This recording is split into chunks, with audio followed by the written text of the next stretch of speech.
Hey y'all, welcome back to the Grace to Lead podcast. Today's episode is packed with real talk and some wisdom. I'm chatting with my friend Danette Toole. She's a corporate boss, a military vet, an entrepreneur, a wife, a mom, and a ministry leader. Basically, she's doing all the things, right? And so what we talk about today is what it really looks like to lead with faith and to make space for your family as you lead, and a real talk to stop downplaying the leadership that you already carry. So, are you ready? Let's get into it.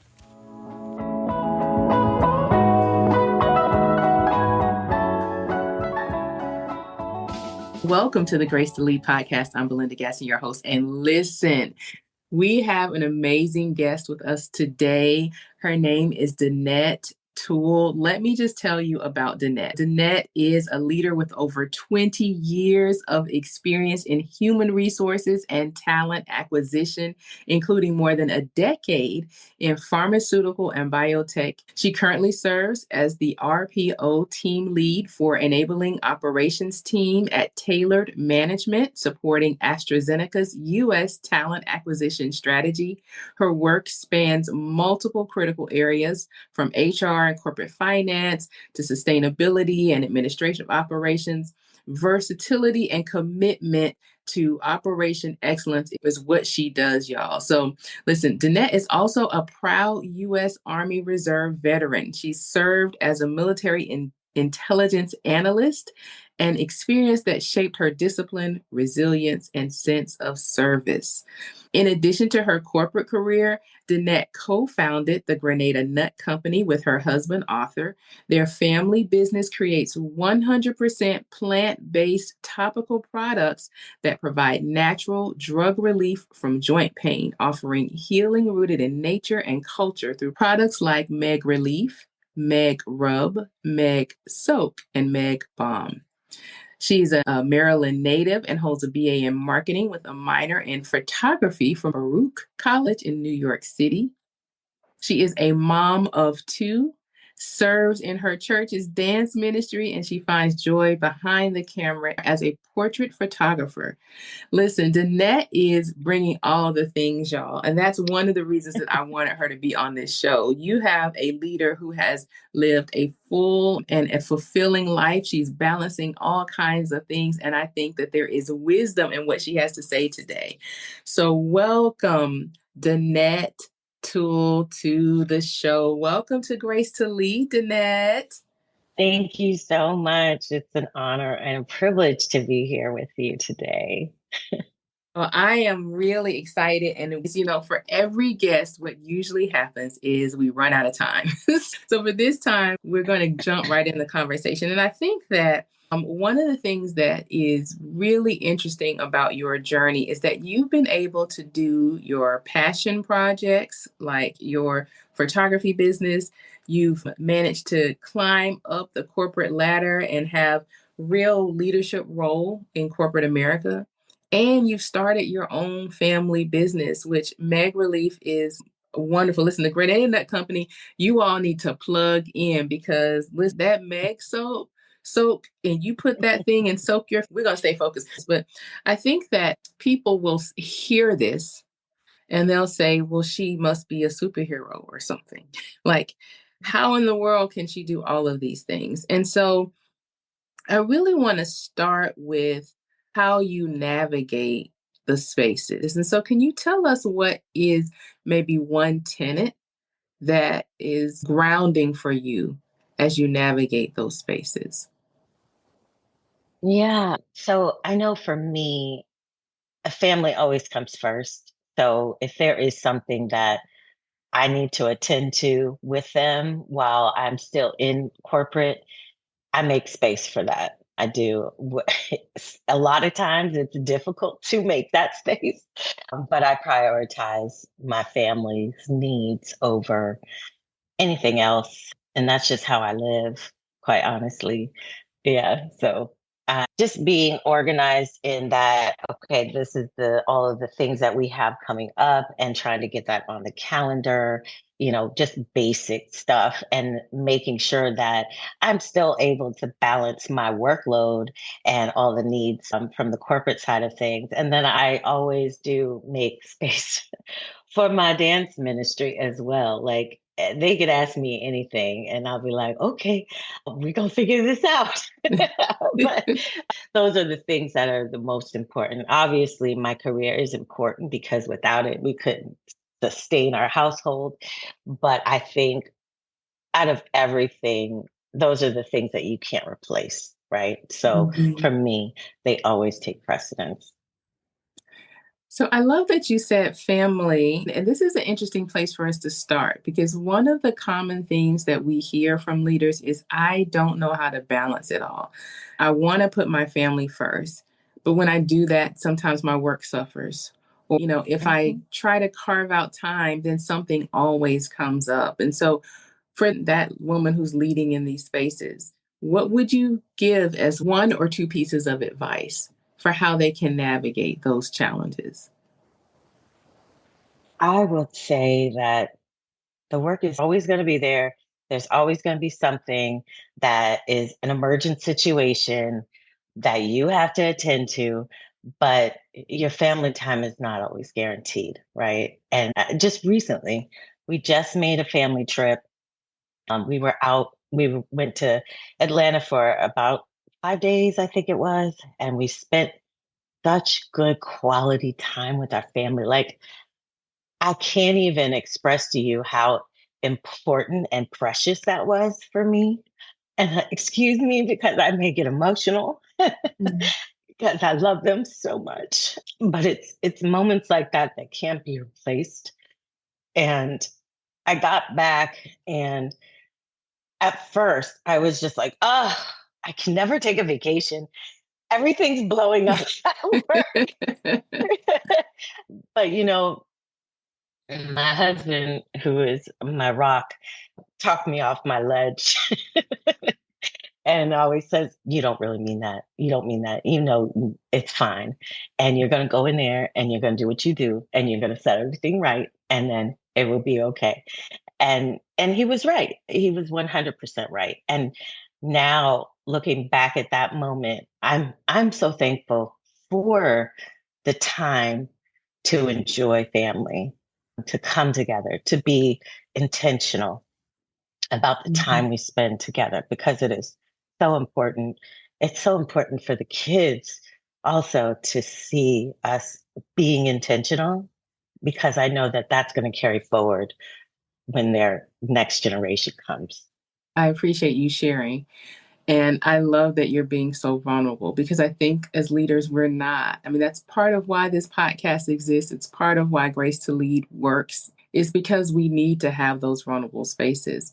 And it sounds like one of the tools that you use is really having that support from your husband. And so, him saying, listen, let me help you get a different perspective here. It's going to be okay.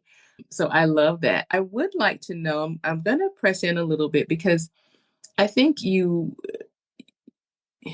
approached something when you said you came back and you were feeling overwhelmed. You had this conversation with your husband and he helped to navigate that. I'm curious, were there conversations that you needed to have in the corporate spaces? So did you have to have conversations with your boss or your coworkers or the people that you lead in transitioning back from vacation? Yes, there had to be some conversations. Typically, when I head out, we always make sure that we have somebody there that we can have as our backup so that if anything does happen with whatever workload we're working on currently in our stakeholder, that they have somebody to reach out to. There were a couple of situations that happened while I was away. Immediately, I had to schedule some time with the woman who had agreed to be my backup, and she really was helpful to keep things moving while I was out. The conversations are easy, really, because they update me on the situation and I say, okay, thank you for your support. I'm going to take it forward from here. And just making sure that everybody's aware, hey, I'm back. Thanks for your patience. I appreciate you, but I'm on it now, and we go work this out. So that's basically how that goes. So, leaders, if you're listening, there are two things that she just said that I think is really important here. When you are looking to prioritize your family first, and you want to make sure that your family doesn't get lost in all of the things, that one, you need to be intentional about that. So, her and her family decided to be intentional about spending this time with the family. That's the first thing. The second thing is that she set systems in place so that when she left, things would move on. And sometimes, as leaders, we don't want to give anybody an opportunity to step up and do things. But it sounds like in your case, there were things that came up, but things worked out. And so I think that's important. And then the last thing that you said that I want our listeners to really hear is that the conversations were easy that you had when you came back. And I think in our minds, sometimes we make things bigger than they really are. And we tell ourselves, oh, when we come back, all of these difficult things are going to happen. But that's not necessarily the reality. So thank you for sharing that. Let's move a little bit. You talked about the dance ministry, which means that's important to you. And so know that you are a woman of faith. Can you tell us a little bit about how faith has shaped the way you lead? And let's start first with the corporate space. How has your faith shaped the way you lead in the corporate spaces that you're in? So for me, in the corporate space, because I know it is very delicate, but I always have at the forefront of my mind my Christian beliefs. And I think one thing that I always fall back on is compassion and meeting people where they need to be met. Understanding, not probing and forcing the issue, but if they're asking for my opinion, I'm not afraid to share that, because of my faith, this is how I feel. And a lot of times we do definitely shy away from that because it is so taboo to discuss, you know, Christian beliefs or any religious beliefs. But I find that the more that I share, the more people are comfortable sharing them from themselves. I definitely say that, you don't have to wear a flag and wave it around, but it is okay. You should feel safe to express your beliefs and be okay with standing on them as well.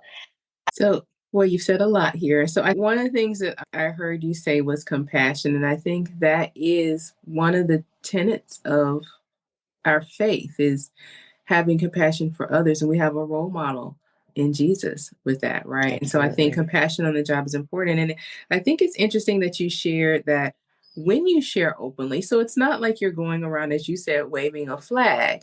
But if someone asks or they notice something in your behavior, you share openly, which gives other people permission to do Yes. the same. And so I thought that was really good. I'm curious, you said that you're much more comfortable now, and I want to kind of tap into that a little bit. I would love if you're comfortable sharing to hear from you what reservations you had before and what kinds of things made you less comfortable before and what things happened to make you more comfortable. Yes. So I think for me, I was never extremely confident in my abilities to be a leader and really was more afraid of judgment from peers, from executives, etc. I didn't want to be deemed the religious one, that person that nobody wants to talk to, or that it just I felt that if I expressed or shared, I would be judged, right? Mm. And because it's almost an unspoken law that you can't talk about politics and you can't talk about religion. It was in that understanding that I didn't feel so confident. But I think as I've found reliance on I pull my strength from God. So in everything that I do, when I am sharing, as I've shared privately or one on one or in small groups, I have just felt more strong in being able to stand on my faith and share. And I think that's just about me and my spiritual growth as I've come along in that. And then also just being in a space where I'm more comfortable with my own abilities. Like I feel very validated in my leadership abilities. Like I didn't see it before. Didn't see that I was a leader before I was a titled leader, right? I didn't feel like I was a leader. But as I reflected, I see, oh yeah, I was doing that. I see why people were coming to me. And I used to think, I don't know why everybody can't figure it out. But they come to me because they know that if they come to me, I'm not only going to help them, I'm going to direct their path in how I think they should go. I really rely on God is my strength, honestly. Like every single day, that is where I pull my strength from. This is really good. And this is why we have these conversations because I think somebody needs to hear that. You have a very impressive career. But I think it surprises people to hear that established leaders didn't always feel so confident in their leadership, or that to say out loud, well, I wasn't even as confident in my spiritual walk as thought enough to share it or enough to own it. And so I think it's great for our listeners. If you are feeling this way, if you're feeling like I don't even know if I'm a leader, like I don't know why people are coming to me. I don't know how I can represent God in these spaces. Know that it's all a place of walking it out. And what we heard Danette just say is that as she walked, as she grew, as she did, the confidence came. I think that is amazing. Thank you so much for sharing Mm. that. So let's talk about this business. I remember the announcement of Grenada Nut Company. And I was thinking, because I know your family, I was thinking, how on earth are they gonna have a whole business and lead that business while doing all the other things? Because you're doing a lot of things. You have kids, you have life, you have church, and your husband has a business, and you're working. Like it's a whole lot. So tell me why, first of all, the company. Why did you start Grenada Nut? Well, I think why? Because we felt like people need to know. Mhm. People need this in their life. Like this product is special and it's special to us. And we didn't want to be selfish and keep it to just ourselves. Because we could have, but we felt it was also a formula that was given to us by God also. And in that we needed to share. Just just like we share the gospel. It is it is something that has havocked the world with the painkiller epidemic, and just being able to have a resource that is drug free, that is plant based, and that works is game changing. I mean, it's changed our lives. So we wanted that for other people. So I think this is a brilliant point to stand on for just a second. You said that you felt passionate about it, that you wanted to share it like you share the gospel. And I think that's brilliant, Danette, because I think there are lots of people who are sitting on entrepreneurial ideas, companies, businesses, gifts, services, whatever they want to call it, that they can package and give others to sell or whatever the company services are. And to understand that if it's given to you by God, you have a responsibility to share it is a whole paradigm shift. Yeah. Do you feel that way? Like if you didn't move, what do you think would have happened? That is so good. I think we would have felt that way, definitely, if we had kept it bottled up and just kept it to ourselves. I feel we would have felt very convicted. Mhm. Yeah. That is so Um, good. Yeah. Your services, hear me, your leaders listening to Grace the Lead. Grace the Lead leaders, listen to me. What do they say? Listen, Linda. Do they still say that? I don't know. Listen, that idea that you have for the business, for the book, for the company, for the whatever, you have a responsibility, if it's been given by God, to give it to the people that God intends. That is a Selah Amen. moment. Wow. Okay. I had some questions. Let me see. Okay. So could you give me one or two things, one or two leadership lessons that you've learned over this course of time that prized you in this leadership journey? Yeah, I think one of the biggest lessons that I learned was not always to take every word from another leader whom you respect as gospel, Mm-hmm. because you may get in there and find a completely different situation. You have to assess for yourself. And that was one of the things, because when I first became the RPO lead, the team's reputation was not great. I will tell you that. And I was just like, I don't know how I'm going to do this. I have this one member whom I have to deal with, and I'm hearing the leader that left there recently that can't listen to anything they say. Everything's a lie. Like all these things. And so I was already worked up, and I was already like, had in my mind an understanding of what this person was going to be like. And it was so not the case. Like, it was just, I think it was more so that this person really just wanted to be heard and validated themselves. And once that happened, the whole relationship changed, the whole attitude changed, everything changed. And I got the respect that that last leader did not. And so, so I say, take things with a grain of salt from, from leaders, and really hear your people. Like, really listen and take it in Yeah. what they're saying, because a lot of times they just want to be heard.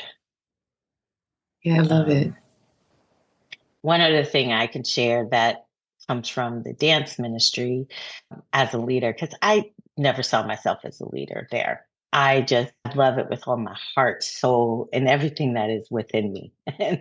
um, and the people that I have and can call my sisters and brothers in the dance are so special to me. But I never saw myself as a leader. And then, you know, it's funny, again, my husband, he's talking to me and he said, but aren't there times that you are asked to create the choreography? Yes. Aren't there times where you are asked to bring a short sermon at the beginning of the rehearsal? Yes. Aren't there times where you're asked to lead prayer at the beginning? Uh, yes. Okay. So, what part about you're not a leader of the dance ministry is this? I said, oh, well, I guess you're right. Like,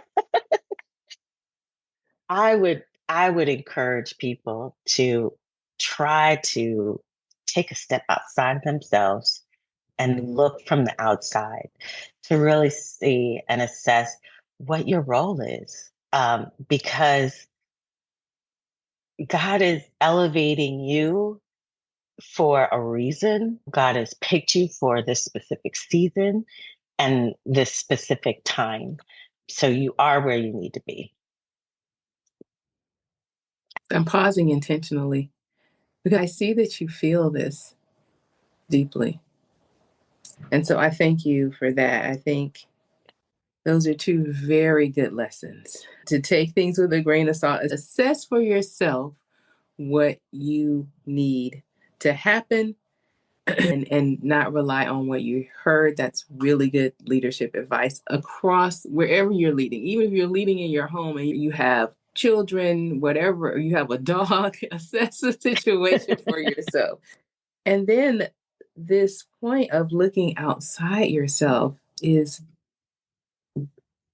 necessary because we often do see ourselves in the bubble of our experiences, which is often full of disappointment sometimes or rejection or whatever those things are.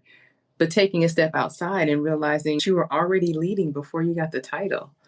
I mean, and that's what this is about. Race to Lead is for leaders, but it's not always for the people who have the titles. We're leading in lots of areas and we don't realize. So I think that is beautiful. As I suspected, we're getting close to the end of our time. It's clear that in order to navigate all the spaces in your leadership journey, it takes a lot of coordination and a lot of support.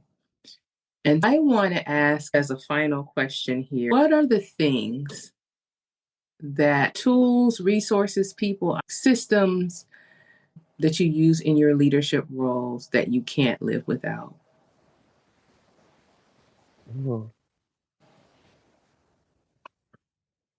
Well, wow. Mm. I rely on my calendar. I rely on my calendar to keep me straight.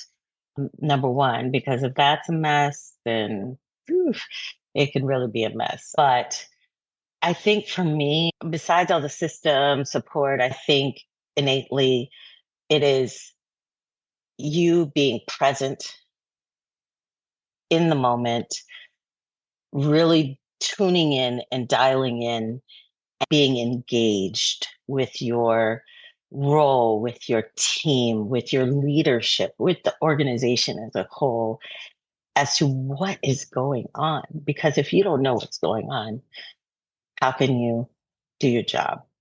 How Mm-hmm. can you tell people what they need to do, what they need to be focused in on to do? Is being dialed in. Mm-hmm.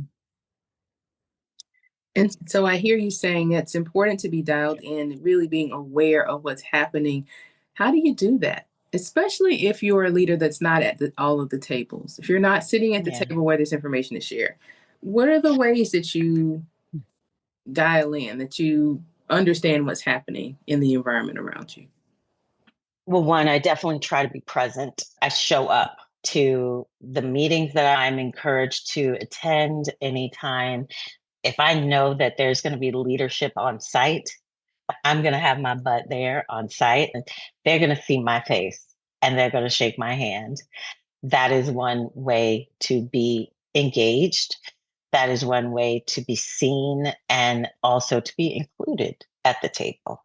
A lot of times I'm included because I'm present, because I'm there. Because in all actuality, our RPO team, the larger team, we are considered field based. So we don't have a requirement to go into the office, contrary to people beliefs.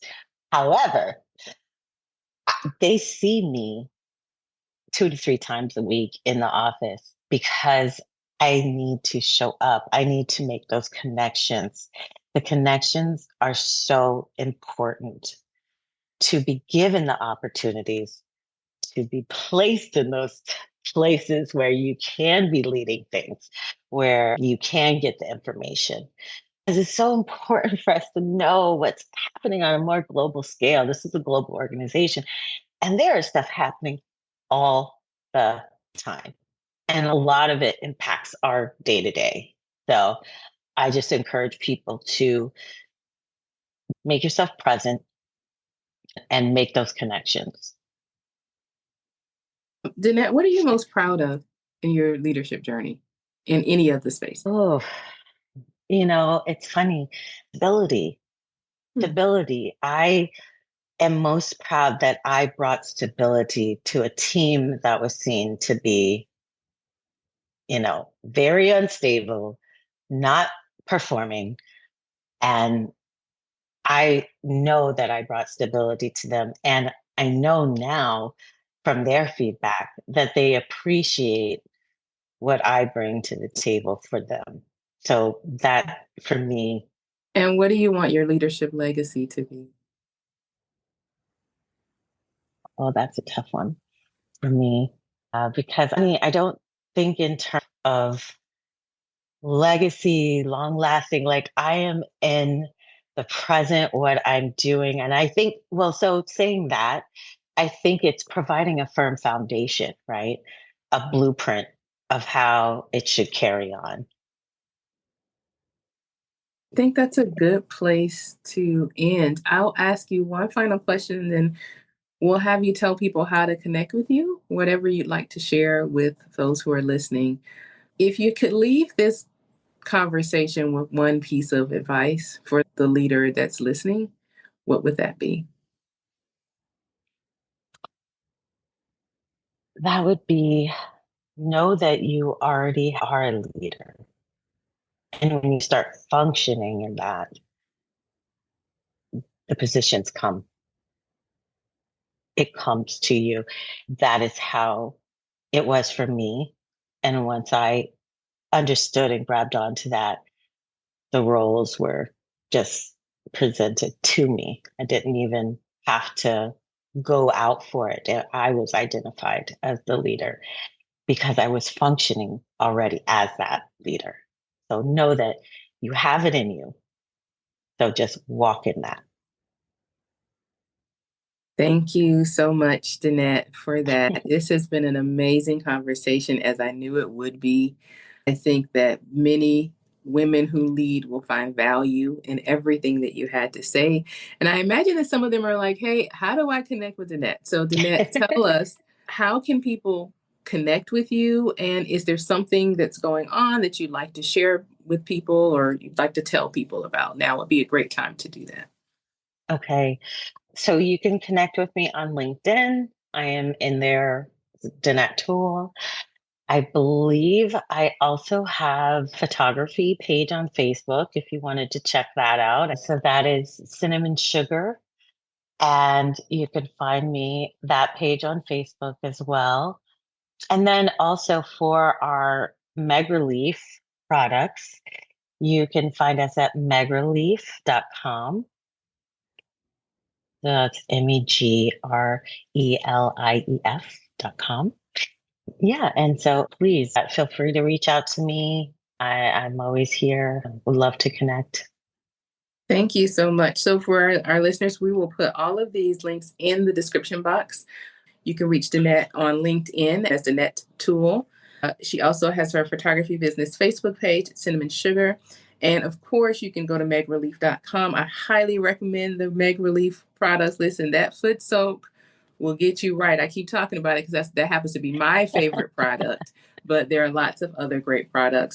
Thank you, Danette, for being a guest. It has been, as my grandmother would say, a plum pleasing pleasure having you on. Thank you. Thank you for inviting me. And to our listeners, thank you for listening to Grace to Lead. We are wrapping up season 2 soon, and we're already planning for season 3. I do not take your listening for granted. I hear you. You want to see some videos. We're working on that. Remember, you can go to belindagaston.com to get all the deets on what's happening with me and listen to your episodes, download your episodes, and share if you think that this has helped someone. I'm so grateful for you. And so until we meet each other again next week, remember you are indeed graced to lead. Bye bye.